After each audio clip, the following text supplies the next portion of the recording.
Bonjour à tout le monde. On va continuer les leçons sur les cahiers de la LISOL, niveau CP. Donc, la matière, c'est les sciences, bien sûr. Voilà, le titre de cette leçon, c'est « L'eau et le vent peuvent-ils déplacer les objets ?» Bien, je me demande, observe les photos. Pourquoi les personnes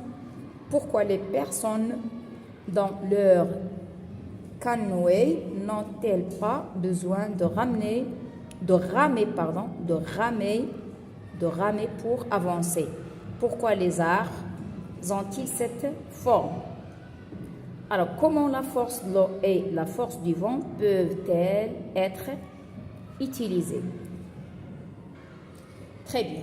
Alors, si vous voulez, ici, on doit comprendre que le vent et le mouvement de l'eau exercent des forces qui peuvent déplacer des objets. Bien. Alors, regardez très bien, si vous voulez, les photos. Bien. Donc, j'ai dit ici, pourquoi les personnes dans leur canoë n'ont-elles pas besoin de ramer pour avancer? Bien sûr, ici, parce que l'eau en mouvement qui va les faire avancer.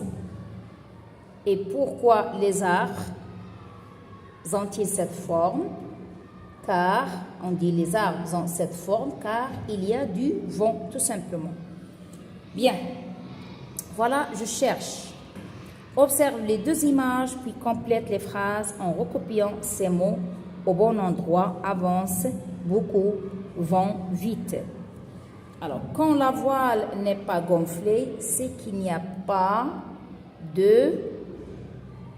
Alors, le char à voile, donc on va utiliser les mots suivants.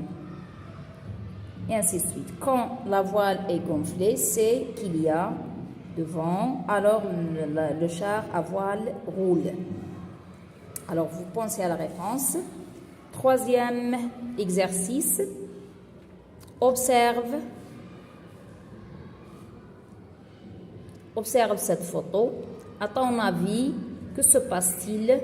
Le moulin à eau grâce à la force de... Alors, on va continuer les phrases, vous cherchez. Quatrième exercice, entoure en bleu ce qui fonctionne avec l'eau et en vert ce qui fonctionne avec du vent. Regardez très bien. Et voilà, j'ai compris que exerce des forces qui peuvent déplacer des objets. On peut utiliser pour déplacer ou produire de l'énergie. Voilà, je vais vous donner la réponse écrite maintenant. Alors voilà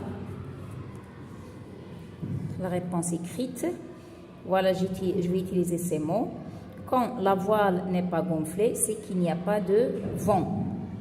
Quand la voile est gonflée, c'est qu'il y a beaucoup de vent. Alors, le char à voile roule vite.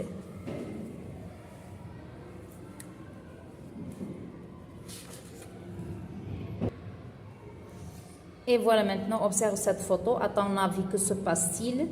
Le moulin à eau tourne grâce à la force de l'eau. Entoure en bleu ce qui fonctionne avec de l'eau et en vert ce qui fonctionne avec du vent. Voilà en bleu qui fonctionne avec l'eau. Vous voyez? Donc voilà, ici c'est le bleu et qui fonctionne avec, voilà, moulin à eau.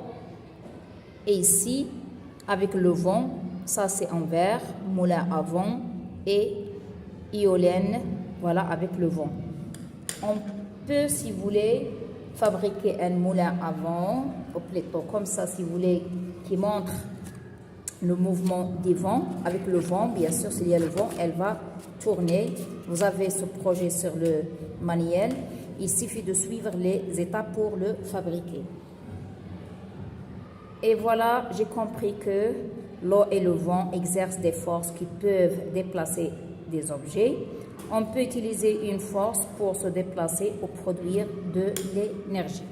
Voilà pour cette leçon qui se trouve sur les deux pages 58 et 59.